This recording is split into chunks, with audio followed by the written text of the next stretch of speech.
Welcome to Talk of the Town. I'm your host, Jessa Jeremiah, and I'm excited about today's show. We've got a lot of great guests, a business spotlight. We're going to wrap up with an art fair that you don't want to miss. And first, we're going to share a little bit about a television show and I think a business that is one of passion for this family. This is Jeff Fuller, owner of Soggy Acres Retrievers and also with Sporting Dog Adventures. Thanks for being here. Thanks so much for having me. So I'm excited to chat with you today about a couple things. So Sporting Dog Adventures is a show that we're lucky enough to get to feature on our station in a little bit here, but I want to talk about sort of how you got involved in this TV show, and it really stemmed from this business. Now, the business, Soggy Acres Retrievers, is really about breeding Labrador Retrievers, is that right? Yeah, we have a breeding facility in Delavan, Wisconsin, where we breed Labrador Retrievers of all three colors. We also do training there. Exciting. So what a fun thing to get into, and especially if you're a dog lover, of course, getting the opportunity to breed. Let's talk a little bit about what makes a reputable breeder and why is working with a breeder important if you're really looking for that specific type of dog? Well, anyone can put two dogs together and have puppies. And what I always tell people is when you're looking for a puppy, you need to find a business. There are a lot of kennels, but there's not a lot of businesses. But find a business that is reputable and that does a good job and that has a quality health guarantee. And let's talk a little bit too on this topic about why a pedigree is so important when buying a lab. What does pedigree really mean? Well, your pedigree shows the ability of the dog. When you look for a hunting dog, there are hunting titles. There's AKC and UKC hunting titles, and these show the dog's natural ability, their intelligence, as well as their overall health, because they couldn't have attained this if they weren't healthy. And what kinds of questions do you recommend if there's viewers out there that are interested in possibly looking into a Labrador Retriever? What kinds of questions should you ask a breeder? The first thing you want to ask is what their breeding philosophy is, and if they say that their breeding philosophy is to breed dogs, that's not a philosophy. We breed ours so that you have a very talented dog that's got a lot of natural ability, but also is a great pet. No matter how great of a dog you put out, if it eats the couch, it's not going to work. So you want to make sure that it's a good pet first, and then from there you put a great pedigree on them with a lot of ability. Okay, well that's good advice on that. And now this business really stemmed into this TV show that you have created with your family who is now involved. You have 3 boys, right? 16, 15, and 12. That's incredible. So the whole family is really involved in the show at this point. How did this kind of go from a breeding business into what is now a really great show? Well, I used to be in law enforcement. I was a police sergeant in the city of Muskego, got injured and had to retire, and then I guess dogs have kind of led me in a direction. I ended up on Outdoor Wisconsin, and from there ended up having someone propose having a television show of my own. Ended up not working with that person ultimately, but decided to really go for it with the TV show, and we're on year 7 now. That's so exciting, and congratulations on the longevity. That's some staying power for you. It's Sure. tough in the TV industry. Now, you never really intended to be a TV personality, so to speak. No, I don't even watch TV hardly. I don't have time because I'm too busy chasing dogs and kids. But it seemed like a fun thing to do and a fun thing to do with the family. So we've just kind of delved into it and made it into a business. And one of the things I really enjoy about the show is the philosophy around it being a really family-friendly show. And there's a lot of hunting shows out there. They all have their sort of niche, right? But yours is really geared towards the big picture and one that probably kids of all ages could watch. Well, hunting in general, if you have a hunting TV show, I look at it as of a duty to try to put a positive light on hunting as well as get more people involved. The sport is contracting. So the more people that we can get that are interested and want to be involved, and especially with dogs, that means that I'm successful. Yeah, absolutely. Well, congratulations again, and on the whole family being involved in the show. I think that's really nice to have that. And also with the business, so before we go, I want to make sure that we let people know, obviously you can watch the show here on our station in this market.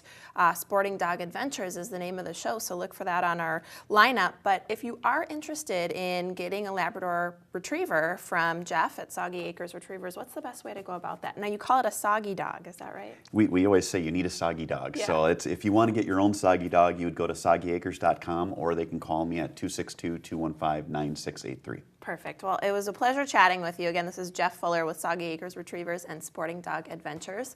We've got more Talk of the Town coming up for you after the break, so please stay with us. This celebrity interview with Ziggy Marley is brought to you by the Madison Area Music Association and Mama Awards. Hello and welcome back to Talk of the Town. We are so excited to have a very special guest joining us today. Mr. Ziggy Marley is going to be discussing with us. It has been 40 years since the first release of Exodus. Welcome, Ziggy. Thank you so much for being with us today on Talk of the Town. How are you, sir? I'm good, man. Thanks for having me. Well, thank you for joining us. So tell us a little bit about this. There's going to be some changes to the re-release of Exodus. Tell us all about it. Yes, so as you say, it's 40 years since the release of Exodus, and we're celebrating that. And the way we're doing that is by bringing back Exodus, but bringing back a part of it in a new light. What I did was, as a part of the packaging and as a part of the companionship to the original album, I went in and revisited the raw tracks, the raw tapes, and kind of reimagined them, mixed them over, brought in things that were not used before. I discovered a lot of vocals, a lot of instrumentation that I personally didn't even realize was in the music. And so I brought some of those elements back into the restatement version, just to give people and the fans a kind of different perspective and a different listening experience of this album. Wow, that's wonderful. It sounds like it's going to be really different and really exciting. I think so.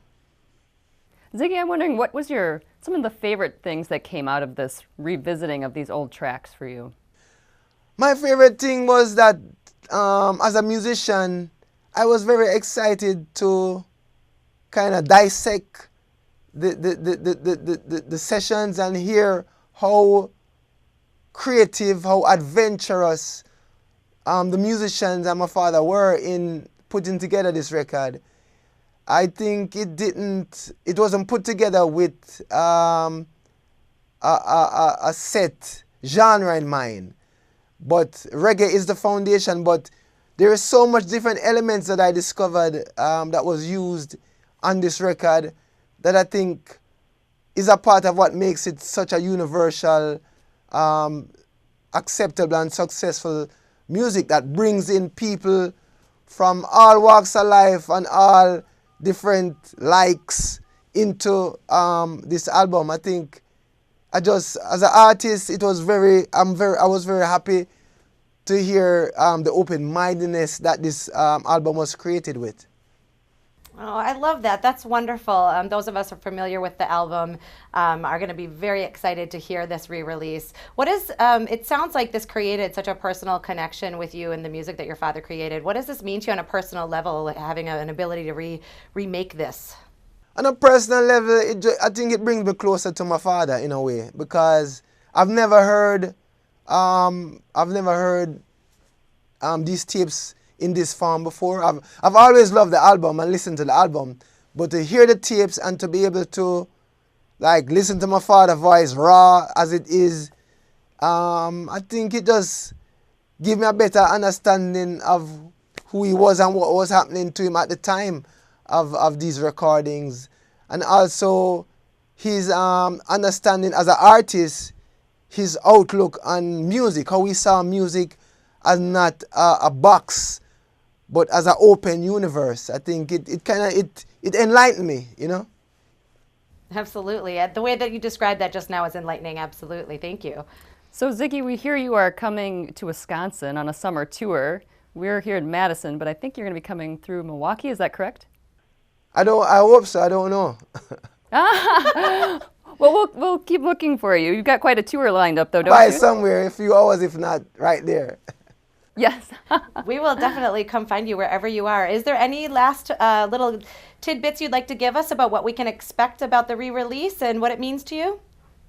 Yeah, as you say, I'll be on tour, and the re-release will be a part of my tour in terms of incorporating songs from this album in celebration of the 40th year of its release. And I hope that the fans and people that come to the show can join me in celebrating this album, as well as listening to some good reggae music, my music, and just having a good time. And the re-release just means just for us to kind of listen to this music and hear it in a new light. It's 2017. What's happening in the world today?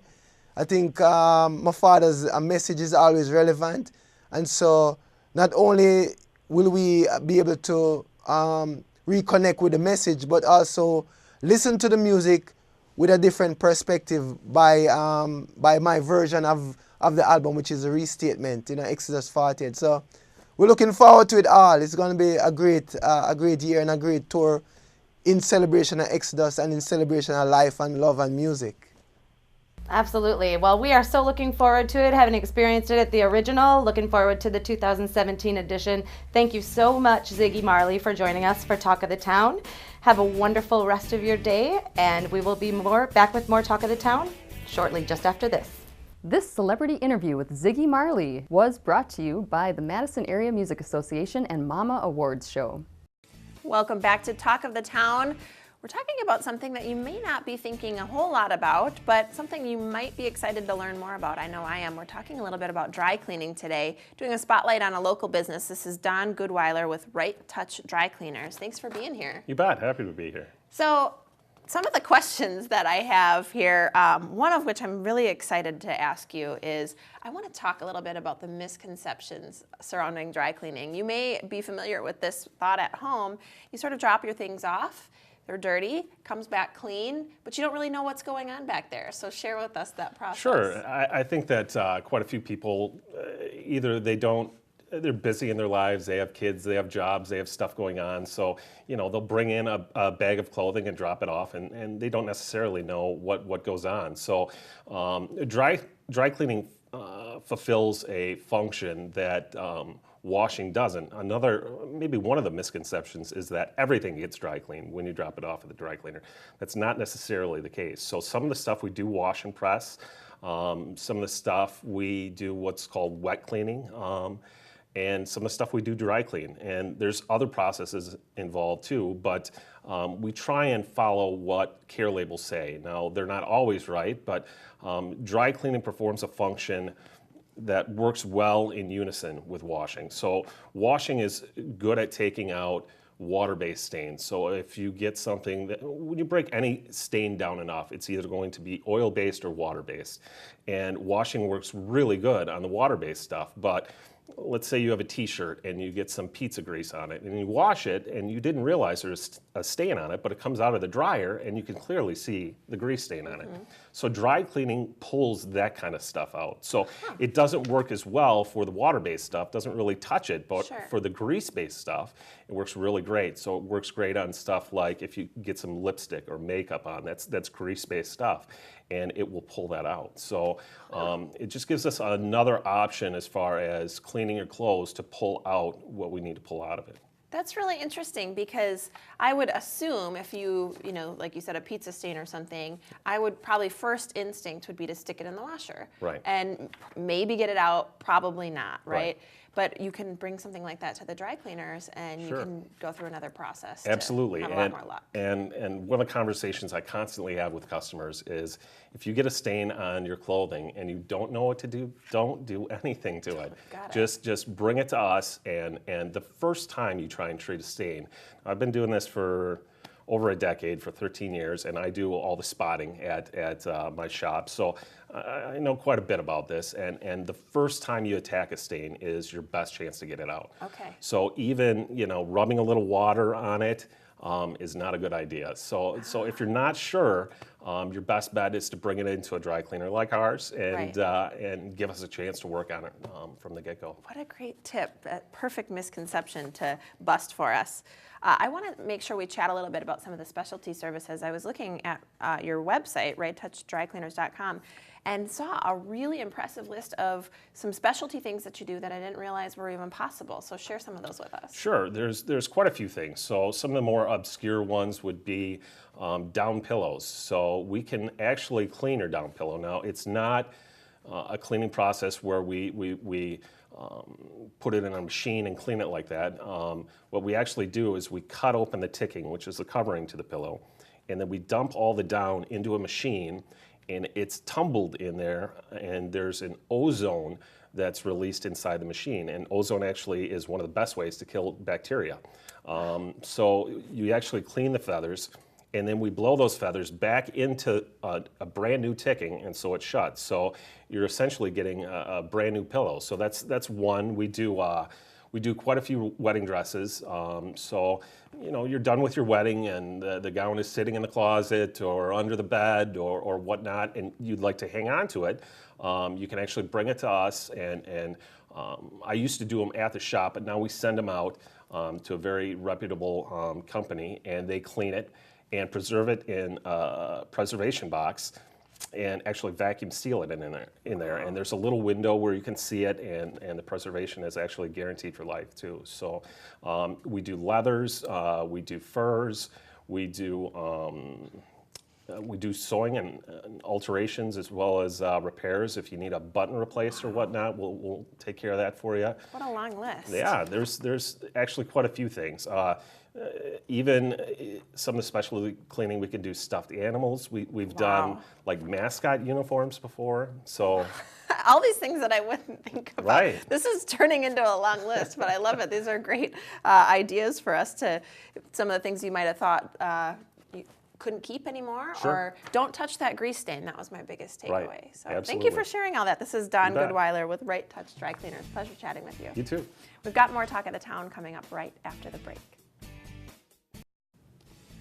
Welcome back to Talk of the Town. As promised, we're rounding out our discussion today about an art fair that is coming up here in the Madison area, and I'm very excited because we're going to chat a little bit with Bernie Tennis, who is with the Wisconsin Alliance of Artists and Craftspeople, and thank you so much for being here today. Thank you for having me. Now, before we started, I was double checking my facts, but this art fair has been going on, this is the 38th year, is that right? Yes, indeed. We've That's incredible. been around for 38 years. And we're going to talk first a little bit about the Alliance of Artists and Craftspeople, also known as WAAC. So tell us a little bit about that. Well, yes, the Wisconsin Alliance of Artists and Craftspeople, or WAC as we call it, WAC. Yeah. has been around for the 38 years that we've run the art fair, and it exists mainly to support Wisconsin artists, organization of Wisconsin artists, and we do that mainly by putting on art fairs, giving artists an opportunity to sell their work. This fair and the companion art fair, the winter art fair off the square, which occurs at Monona Terrace in November of each year. Wow, that's just incredible to have an organization specifically geared towards really getting artists out to the public that has been around as long as 38 years and has had a successful art fair that long as well. Let's talk a little bit about these artists. Who are the artists? Who can we expect to see at Art Fair Off the Square? Well, yes, we have a lot of artists. There'll be 130 of them there. They are all Wisconsin artists, and they come from the length and breadth of Wisconsin, and all different media, and they all go through a rigorous and objective jury process to be a part of this show. That's incredible. Yeah, and I love the fact that there's so many different types of art, like you said. Talk a little bit about some of the highlights of what can be found. Oh, we have art in just about any medium imaginable. We have painting, photography, drawing, printmaking, ceramics, sculpture, wood, fiber, jewelry. Almost anything that can be used to make art. We have an artist out there making art in that medium. And then there are other mediums, mixed mediums, mixed work that are almost a little hard to type, but it's all creative, it's all art. Wow, that's so incredible. Incredible, too, that there are so many artists involved in this, and what an experience for fair goers. Any other highlights that you really want to talk about? Well, yes. Each year we choose from a number of applicants, we choose a featured artist and a work of by that artist as our featured artwork. This year our featured artist is Laura Meadow. She does these wonderfully whimsical and colorful paintings. It is. What a good word for it, whimsical. It's very pretty. And this particular painting is Alien Birds. It'll appear on our poster here and on other promotional materials, and it also will appear on our t-shirts, which we have for sale at the fair. stop and see Laura's work in booth number 56 at the fair. That'll be right behind the information booth and the t-shirt booth. Wow, incredible colors and creativity. So I'm sure there's more of that, more where that came from. Much more, much more. Let's talk a little bit, again, for fair goers. What's the best time? I want to make sure we let folks know it's July 8th and 9th at MLK Boulevard and Monona Terrace. Now, what is a good time to come by?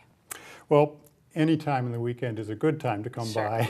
And we do get people coming all weekend. We're open 9 to 6 on Saturday and 10 to 5 on Sundays.